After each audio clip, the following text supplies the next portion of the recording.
Mga kaibigan, mga kapabayan, magandang hapon po at magagabi sa bawat isa. Pinas Balita, muli po maghahatid ng update sa lagay po ng ating panahon. But before that, huwag mo nakakalimutan na mag-like and subscribe.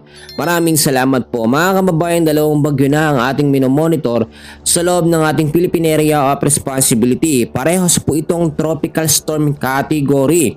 Naging isang ganap na rin kasi na bagyong Emong. Ito nga pong ating LPA na minomonitor kahapon. Si Bagyong Emong, mga kaibigan, o Tropical Storm Emong, ay meron pong lokasyon na 120 kilometers west of Lawag City, Ilocos Norte. May lakas ito ng hangin na 65 kilometers per hour, bumubugso naman up to 80 kilometers per hour. Pagkilos po pa southwest sa bilis na 20 kilometers per hour. May mga lugar na naapektado.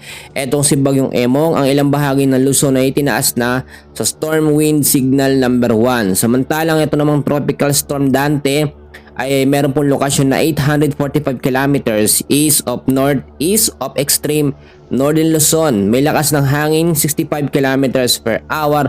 Pagbugso na umaabot up to 80 kilometers per hour. Pagkilos naman pa north-northwest sa bilis na 25 kilometers per hour. May isa pa, no, low pressure area. Nasa high chance na maging bagyo din sa mga susunod na mga oras. May lokasyon na 2,230 kilometers east of southeastern Luzon. Si Bagyong Dante at itong high chance na LPA ay wala namang direktang epekto sa anumang bahagi ng ating bansa. Pero si Bagyong Dante ay pinapalakas niya po ang habagat na siya nagpapaulan sa malaking bahagi po ng ating bansa. Mga kaibigan, ito yung tinatawag natin na ating forecast weather condition, which is mga lugar na apektado na itong si Bagyong Emong.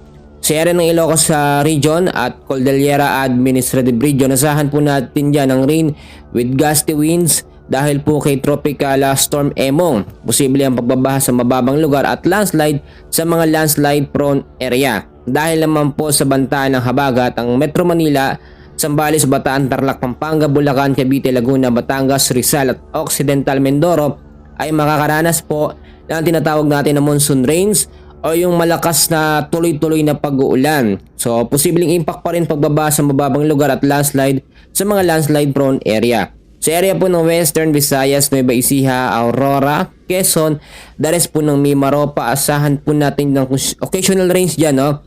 Dahil po sa banta ng habagat or southwest monsoon.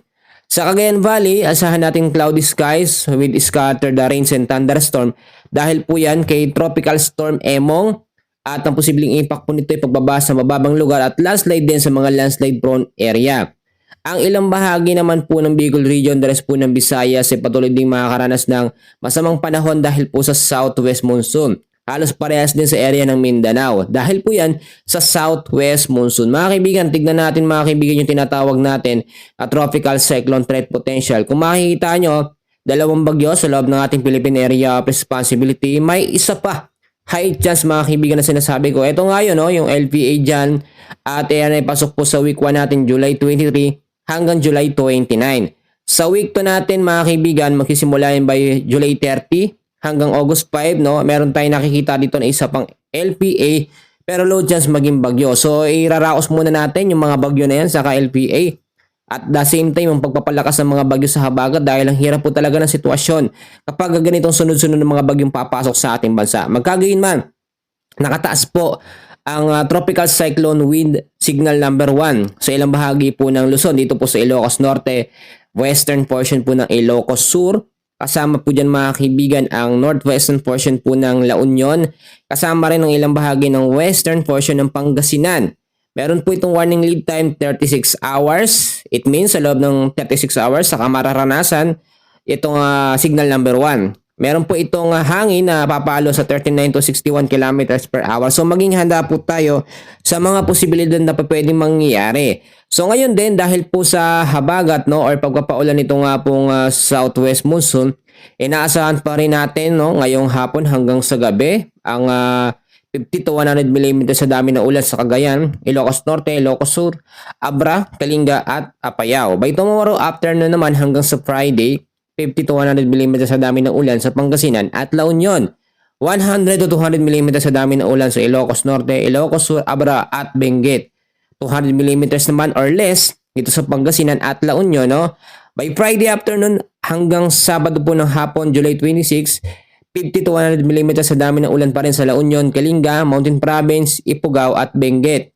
100 to 200 mm sa dami pa rin ng ulan sa Ilocos Norte, Ilocos Sur, Abra at Benguet pa rin po yan. So heavy rainfall tayo dahil sa southwest monsoon by ngayong araw din hanggang sa kinabukasan ay meron pa rin tayong 50 to 100 mm sa dami ng ulan sa Nueva Vizcaya, Ifugao, Mountain Province, Nueva Ecija, Quezon, Oriental Mindoro, Palawan, Marinduque, Romblon, Masbate, Sorsogon, Albay, Camarines Sur, Catanduanes at Iloilo. Mga kaibigan, yung mga lugar na aking binanggit, mag-ingat po sa banta ng posibleng mga pagbabaha. No? Alam nyo, ang malaking bahagi ng Metro Manila ngayon sobrang binabaha na dahil nga po sa dami ng basura, no? Talagang naipon po. At kung hindi kayo nagtataka, no, bakit si Bagyong Emong ang bilis pong lumakas bilang isang ganap po na tropical storm, ilang oras lang ang lumilipas nung naging tropical depression siya. Dahil po yan kay Bagyong Dante at dito sa malakas po na habagat or southwest monsoon. So ngayon, maging handa tayo sa mga posibilidad na pwedeng mangyari. Then by tomorrow, inaasahan din na walang pasok sa ilang eskwelahan sa mga apektadong lugar po ng habagat at ni Bagyong Emong, saka ito yung si Bagyong Dante. Sa ngayon, yan muna ang update natin. Please huwag niyong kakalimutan na mag-like and subscribe. Maraming salamat po.